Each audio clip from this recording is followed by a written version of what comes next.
नमस्कार शिव महापुराण के रसिक श्रोतागण। चलिए पहले आप दर्शन कर लीजिए पवित्र ग्रंथ शिव महापुराण का और फिर उसके बाद करते हैं पाठ को कंटिन्यू। कर्पूर गौरम करुणावतारम संसार सारम भुजगेन्द्रहारं सदा वसन्तं हृदयारविन्दे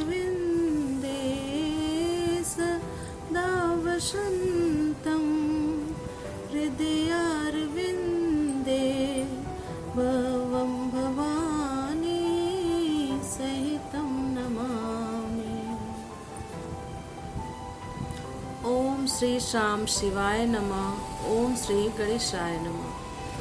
श्री शिव महापुराण प्रथम खंड पूर्वार्ध प्रथमा विद्येश्वर संहिता। ये जो हम पाठ करने जा रहे हैं ये विद्येश्वर संहिता का पहला अध्याय है और उसका नाम है प्रयाग में सुत जी से मुनियों का शीघ्र पाप नाश करने वाले साधन के विषय में प्रश्न। तो चलिए बिना देर के पाठ को करते हैं स्टार्ट।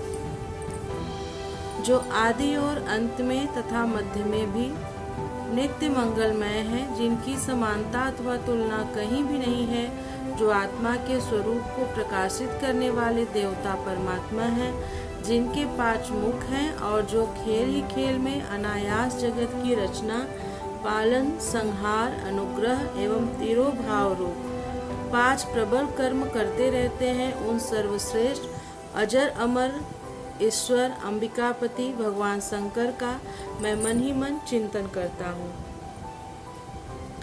व्यास जी बोले, जो धर्म का महान क्षेत्र है, जहाँ गंगा यमुना का संगम हुआ है, जो ब्रह्मलोक का मार्ग है, उस परम पुण्यमय प्रयाग में सत्य व्रत में तत्पर रहने वाले महातेजस्वी महाभाग महात्मा मुनियों ने एक विशाल ज्ञान यज्ञ का आयोजन किया।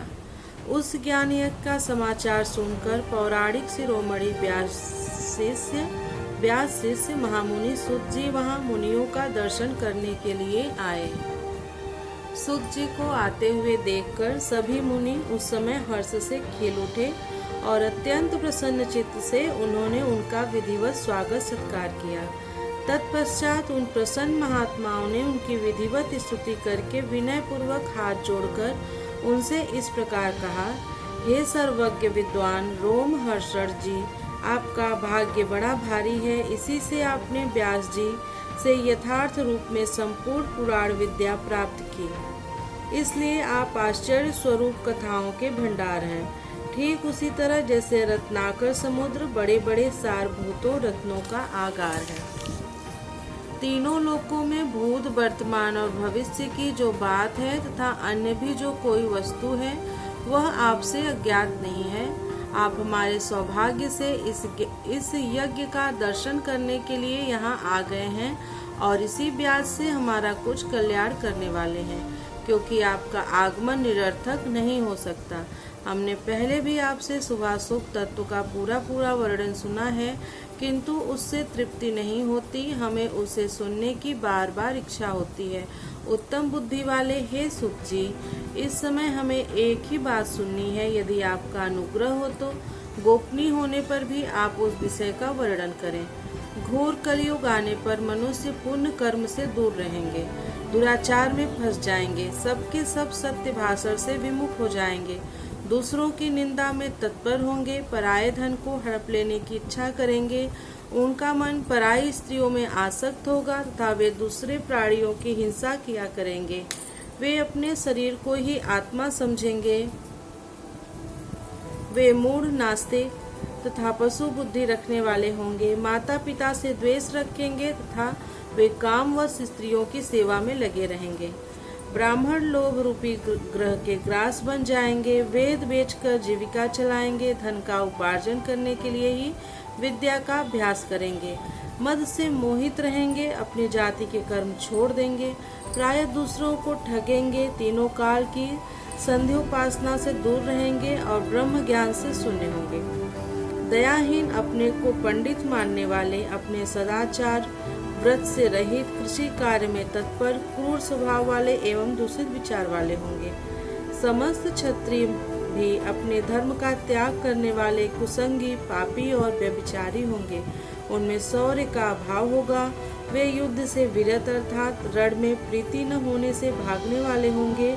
वे कुत्सित चौर्य कर्म से जीविका चलाएंगे, शूद्रों के समान बर्ताव करेंगे और उनका चित्त काम का किंकर बना रहेगा। वे शास्त्र विद्या को नहीं जानेंगे, गौ और ब्राह्मण की रक्षा न करने वाले, शरणागत की रक्षा न करने वाले तथा सदा कामनी की खोज में तत्पर रहेंगे। प्रजा पालन रूपी सदाचार से रहित, भोगों में तत्पर, प्रजा का संहार करने वाले, दुष्ट और प्रसन्नता पूर्वक जीव हिंसा करने वाले होंगे। वैसे संस्कार भ्रष्ट, स्वधर्म त्यागी, कुमार्गी, धनोपार्जन परायण तथा नाप तौल में अपनी कुत्सित वृत्ति का परिचय देने वाले होंगे। वे गुरु, देवता और द्विजातियों के प्रति भक्ति शून्य, कुत्सित बुद्धि वाले, द्विजों को भोजन न कराने वाले, प्रायः कृपणता के कारण मुट्ठी बांध कर रखने वाले, पराई स्त्रियों के साथ कामरत, मलिन विचार वाले, लोभ और मोह से भ्रमित चित्त वाले और वापी, कूप, तड़ाग आदि के निर्माण तथा यज्ञादि सत्कर्मों में धर्म का त्याग करने वाले होंगे। इसी तरह कुछ शूद्र ब्राह्मणों के आचार में तत्पर होंगे।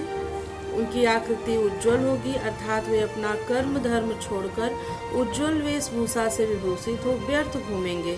वे मूढ़ होंगे और स्वभावतः ही अपने धर्म का त्याग करने वाले होंगे। वे भांति भांति के तप करने वाले होंगे, दूजों को अपमानित करेंगे, छोटे बच्चों की अल्प मृत्यु होने के कारण आभिचारिक कर्म करेंगे, मंत्रों के उच्चारण करने में तत्पर रहेंगे, सालग्राम की मूर्ति आदि पूजेंगे, होम करेंगे, किसी न किसी के प्रतिकूल विचार सदा करते रहेंगे, कुटिल स्वभाव वाले होंगे और द्विजों से द्वेष भाव रखने वाले होंगे। वे यदि धनी हुए तो कुकर्म में लग जाएंगे, यदि विद्वान हुए तो विवाद करने वाले होंगे, कथा और उपासना धर्मों के वक्ता होंगे और धर्म का लोप करने वाले होंगे। वे सुंदर राजाओं के समान वेशभूषा धारण करने वाले, दंभी, दानमानी, अतिशय अभिमानी, विप्र आदि को अपना सेवक मानकर अपने को स्वामी मानने वाले होंगे। वे अपने धर्म से शून्य, मूढ़, वर्णशंकर, क्रूर बुद्धि वाले, महाभिमानी और सदाचारों वर्णों के धर्म का लोप करने वाले होंगे।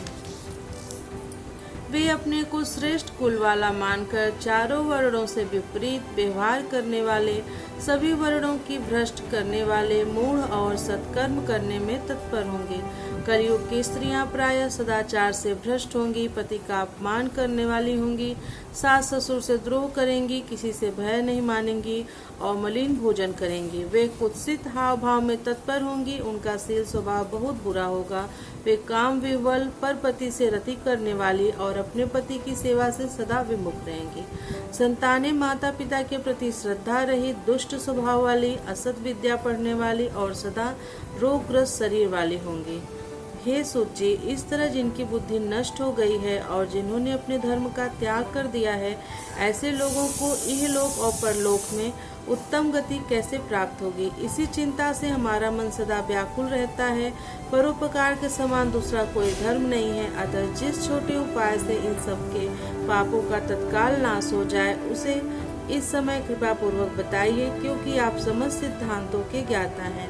व्यास जी बोले, उन भावी तात्मा मुनियों की यह बात सुनकर सूत जी मन ही मन भगवान शंकर का स्मरण करके उन मुनियों से इस प्रकार कहने लगे। इस प्रकार श्री शिव महापुराण के अंतर्गत प्रथम विद्येश्वर संहिता में मुनियों के प्रश्न का वर्णन नामक पहला अध्याय पूर्ण हुआ।